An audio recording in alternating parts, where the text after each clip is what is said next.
So I'm from the old school, I guess, train of thought of, if you're going to work, turn it down, come home, turn it up, go to bed, turn it down, wake up, so that's kind of the old school train of thought, right? Yeah, and come to find out over the years, a lot of people have done a lot of research on it, and it is probably the most inefficient way to run your system.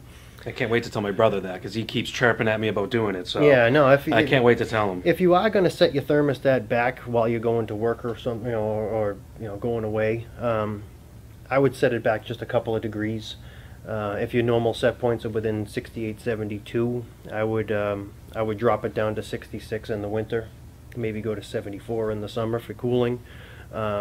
Because these machines, they don't like these huge hills to climb. Every time you give it a 10-degree hill, it's going to burn 100% of its fuel and run at 100% of its capacity until it satisfies that load.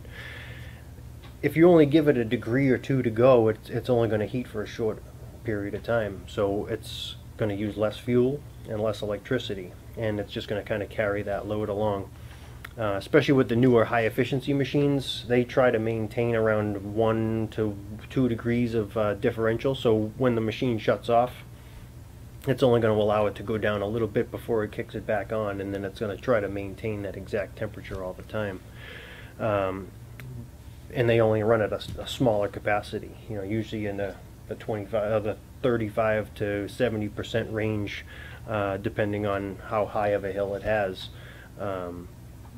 But try to maintain, constant temperatures 90% of the time. That's, but when you go to sleep, I'd say kick it down, because I like to sleep with it cold too. So, yeah. I have no problem with it. Just trying to struggle a little bit in the morning to warm the house back up, but just try to maintain the constant temperature set points. Yeah, and it's really funny because we were talking about this yesterday in our marketing meeting. These new technologies of Wi-Fi thermostats, and you could be in Costa Rica changing your thermostat, but that's not necessarily the right thing to do. Yeah, no, it's like if you're going to go away for a while, I'd say, definitely turn it down.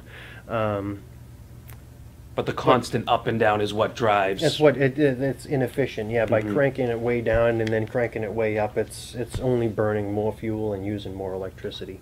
On the older standard efficiency machines, the regular flue pipes that go up into the chimney, those machines run at 100% anytime you turn them on. So as far as efficiency goes, they're not that efficient as it is. So if you set it back a few degrees, it's not the end of the world. But on the newer machines, a couple of degrees here and there, it's your best bet, and it's the most efficient way to run them. Okay, so temperature set points. It's a new train of thought now. You have that set point, and change it a little bit, but kind of keep it the same to try and save yourself some money. Absolutely. All right.